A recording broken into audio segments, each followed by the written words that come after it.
नमः शिवाय। नमस्ते प्रिय भक्तजनों, हमारे चैनल श्रीवाणी भक्ति में आपका हार्दिक स्वागत है।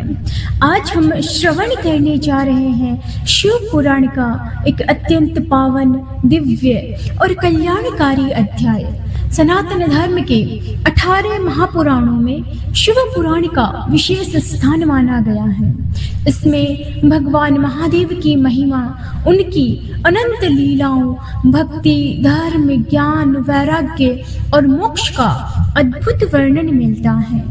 ऐसी मान्यता है कि जो श्रद्धालु सच्चे मन, पूर्ण श्रद्धा और विश्वास के साथ शिव पुराण का श्रवण करता है, उसके जीवन से नकारात्मकता दूर होती है, मन को शांति प्राप्त होती है और भगवान भोलेनाथ की असीम कृपा उस पर बनी रहती है। शिव पुराण केवल एक धार्मिक ग्रंथ नहीं, बल्कि जीवन को सत्य, करुणा, संयम, सेवा और धर्म के मार्ग पर चलने की प्रेरणा देने वाला दिव्य ज्ञान का अमूल्य स्रोत है।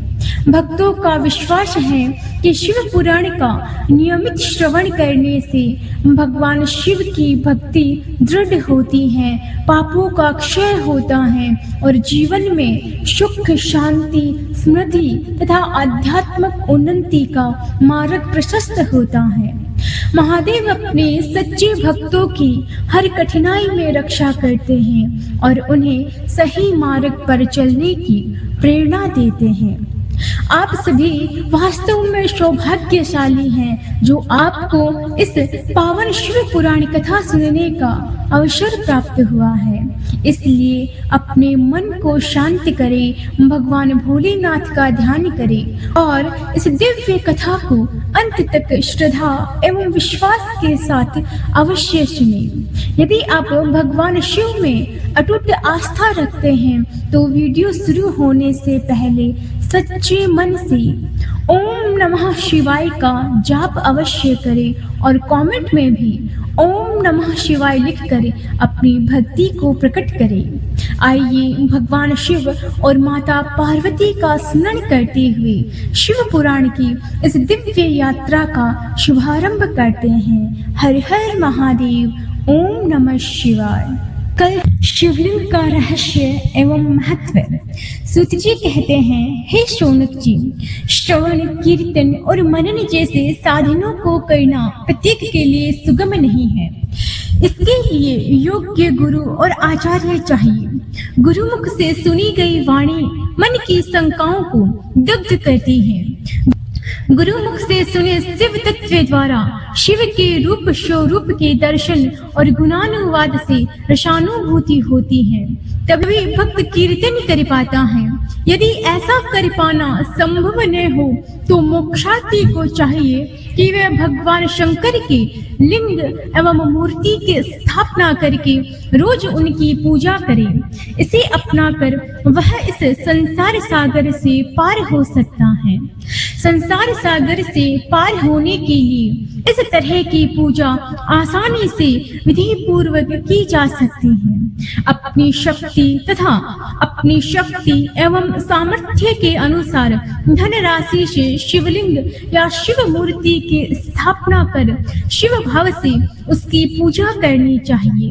मंडप, गोपुर, तीर्थ, मठ एवं छत्र की स्थापना कर उत्सव का आयोजन करना चाहिए तथा पुष्प, धूप, वस्त्र, गंध, दीप तथा पुआ और तरह तरह के भोजन नैवेद्य के रूप में अर्पित करने चाहिए।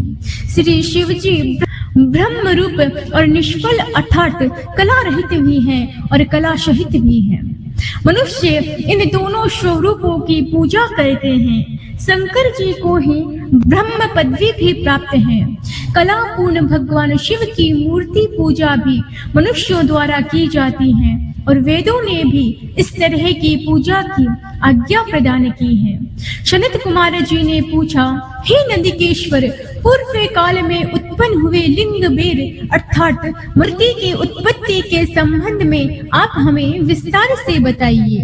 नंदिकेश्वर ने बताया, हे मुनीश्वर, प्राचीन काल में एक बार ब्रह्मा और विष्णु के मध्य युद्ध हुआ तो उनके बीच स्तंभ रूप में शिवजी प्रकट हो गए। इस प्रकार उन्होंने पृथ्वी लोक का संरक्षण किया। उसी दिन से महादेव जी का लिंग के साथ साथ मूर्ति पूजन भी जगत में प्रचलित हो गया। अन्य देवताओं की साकार मूर्ति पूजा होने लगी, जो कि अभिष्ट फल प्रदान करने वाली थी, परंतु शिवजी के लिंग और मूर्ति दोनों रूप ही पूजनीय हैं। नंदिकेश्वर बोले कि पूर्व काल में श्री विष्णु अपनी पत्नी श्री लक्ष्मी जी के साथ शेष शैया पर शयन कर रहे थे। तब एक बार ब्रह्मा जी वहां पहुंचे और विष्णु जी को पुत्र कहकर पुकारने लगे कि हे पुत्र उठो, मैं तुम्हारा ईश्वर तुम्हारे सामने खड़ा हूँ। यह सुनकर विष्णु जी को क्रोध आ गया। फिर भी शांत रहते हुए वे बोले कि पुत्र तुम्हारा कल्याण हो, कहो अपने पिता के पास कैसे आना हुआ। यह सुनकर ब्रह्मा जी कहने लगे, मैं तुम्हारा रक्षक हूँ, सारे जगत का पितामह हूँ, सारा जगत मुझ में निवास करता है। तू मेरी नाभि कमल से प्रकट होकर मुझसे ऐसी बात कर रहा है। इस प्रकार दोनों में विवाद होने लगा। तब वह दोनों अपने को प्रभु कहते कहते एक दूसरे का वध करने को तैयार हो गए। हंस और गरुड़ पर बैठे दोनों परस्पर युद्ध करने लगे।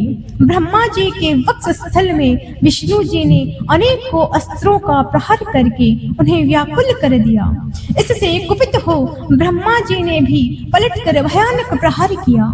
उनके पारस्परिक आघातों से देवताओं में हलचल मच गई। वे घबराए और त्रिशूलधारी भगवान शिव के पास गए और उन्हें सारी व्यथा सुनाई।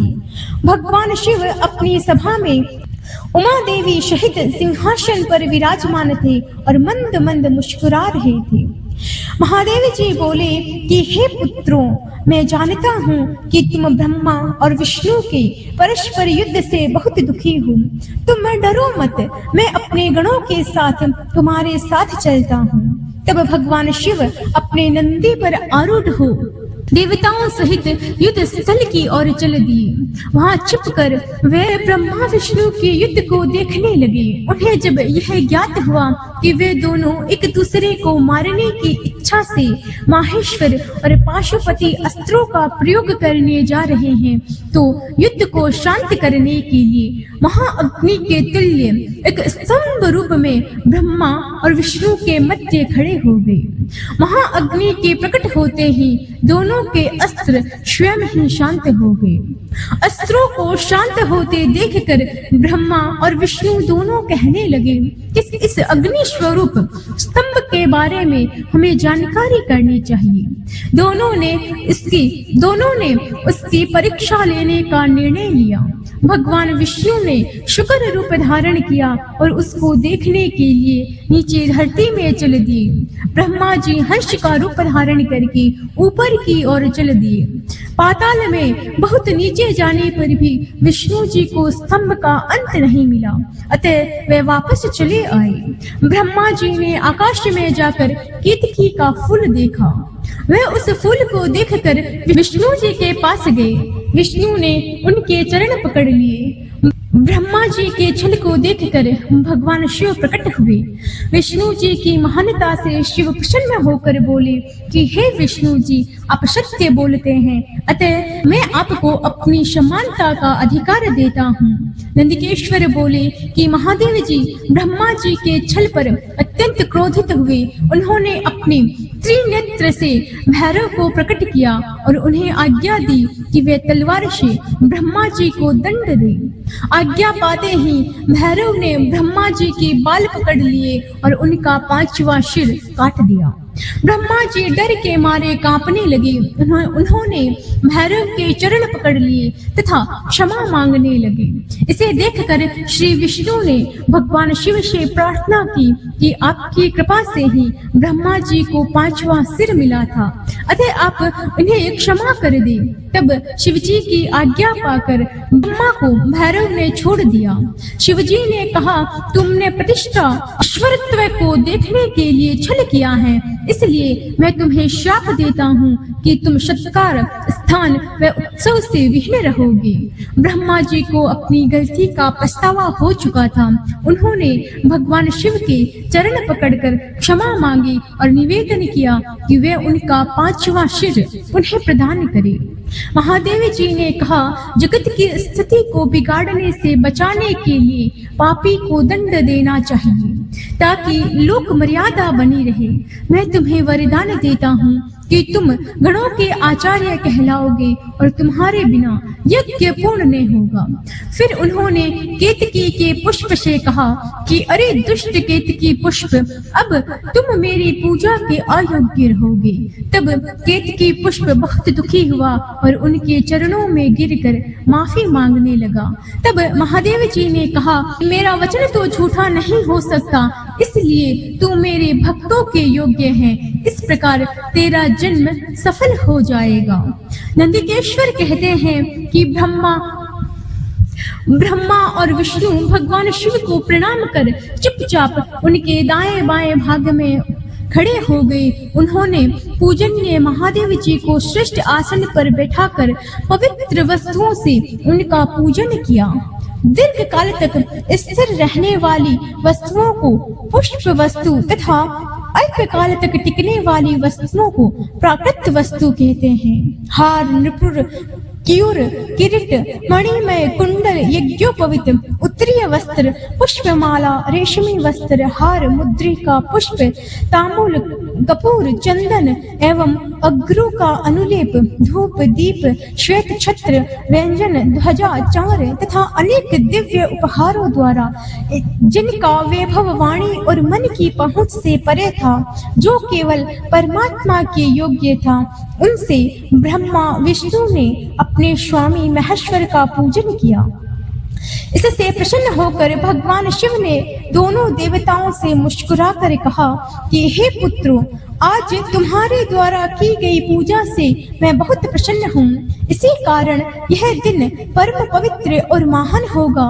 यह तिथि शिवरात्रि के नाम से प्रसिद्ध होगी और मुझे परम प्रिय होगी। इस दिन जो मनुष्य मेरे लिंग अर्थात निराकार रूप की या मेरी मूर्ति अर्थात साकार रूप दिन रात निर्हारा रहकर अपनी शक्ति के अनुसार निश्चल भाव से यथोचित पूजा करेगा, वह मेरा परम प्रिय भक्त होगा। पूरे वर्ष भर निरंतर मेरी पूजा करने पर जो फल मिलता है, वह फल शिवरात्रि को मेरा पूजन करके मनुष्य तत्काल प्राप्त कर लेता है। जैसे पूर्ण चंद्रमा का उदय समुद्र की वृद्धि का अवसर है, उसी प्रकार शिवरात्रि की तिथि मेरे धर्म की वृद्धि का समय है। इस तिथि को मेरी स्थापना का मंगलमय उत्सव होना चाहिए। मैं मार्गशीर्ष मास में आद्रा नक्षत्र से युक्त पूर्णमासी या प्रतिपदा को ज्योतिर्मय स्तंभ के रूप में प्रकट हुआ था। इस दिन जो भी मनुष्य पार्वती सहित मेरा दर्शन करता है अथवा मेरी मूर्ति या लिंग की झांकी निकालता है, वह मेरे लिए कार्तिकेय से भी अधिक प्रिय है। इस शुभ दिन मेरे दर्शन मात्र से पूरा फल प्राप्त होता है। यदि दर्शन के साथ मेरा पूजन भी किया जाए तो इतना अधिक फल प्राप्त होता है कि वाणी द्वारा उसका वर्णन नहीं किया जा सकता। लिंग रूप में प्रकट होकर मैं बहुत बड़ा हो गया था, अतः लिंग के कारण यह भूतल लिंग स्थान के नाम से प्रसिद्ध हुआ। जगत के लोग इसका दर्शन और पूजन कर सके, इसके लिए यह अनादि और अनंत ज्योति स्तंभ अथवा ज्योतिर्मय लिंग अत्यंत छोटा हो जाएगा। यह लिंग सब प्रकार के सुलभ कराने वाला तथा भोग और मोक्ष का एकमात्र साधन है। इसका दर्शन, स्पर्श और ध्यान प्राणियों को जन्म और मृत्यु के कष्ट से छुड़ाने वाला है। शिवलिंग के यहाँ प्रकट होने के कारण यह स्थान अरुणाचल नाम से प्रसिद्ध होगा तथा यहाँ बड़े बड़े तीर्थ प्रकट होंगे। इस स्थान पर रहने या मरने से जीवों को मोक्ष प्राप्त होगा। मेरे दो रूप हैं, साकार और निराकार। पहले मैं स्तंभ रूप में प्रकट हुआ, फिर अपने साक्षात रूप में। ब्रह्म भाव मेरा निराकार रूप है तथा महेश्वर भाव मेरा साक्षात रूप है। ये दोनों ही मेरे सिद्ध रूप हैं। मैं ही पर ब्रह्म परमात्मा हूँ। जीवों पर अनुग्रह करना मेरा कार्य है। मैं जगत की वृद्धि करने वाला होने के कारण ब्रह्म कहलाता हूँ। सर्वत्र स्थित होने के कारण मैं ही सबकी आत्मा हूँ। स्वर्ग से लेकर अनुग्रह तक जो जगत संबंधी 5 कृत्य हैं वे सदा ही मेरे हैं। मेरी ब्रह्म रूपता का बोध कराने के लिए पहले लिंग प्रकट हुआ, फिर अज्ञात ईश्वरत्व का साक्षात्कार कराने के लिए मैं जगदीश्वर रूप में प्रकट हो गया। मेरा सकल रूप मेरे ईश्वरत्व का और निष्फल रूप मेरे ब्रह्म स्वरूप का बोध कराता है। मेरा लिंग मेरा स्वरूप है और मेरे सामीप्य की प्राप्ति कराने वाला है। मेरे लिंग की स्थापना करने वाले मेरे उपासक को मेरी समानता की प्राप्ति हो जाती है तथा मेरे साथ एकत्व का अनुभव करता हुआ संसार सागर से मुक्त हो जाता है। वह जीते जी परमानंद की अनुभूति करता है, शरीर का त्याग कर शिवलोक को प्राप्त होता है, अर्थात मेरा ही स्वरूप हो जाता है। मूर्ति की स्थापना लिंग की अपेक्षा गौण है। यह उन भक्तों के लिए है जो शिव तत्व को अनुशीलन में सक्षम नहीं है। हर हर महादेव। शिव पुराण को आज यही विराम देते हैं। आगे की कथाएं कल श्रवण करेंगे, जिसमें प्रणव एवं पंचाक्षर मंत्र की महत्ता और शिवलिंग की स्थापना और पूजन विधि का वर्णन तथा अन्य कथाओं का श्रवण करेंगे। तब तक के लिए हर हर महादेव। आपको यह वीडियो कैसा लगा कमेंट में जरूर बताइए तथा अगर आप श्रीवाणी भक्ति चैनल पर नए हैं तो चैनल को सब्सक्राइब करना ना भूलें। धन्यवाद।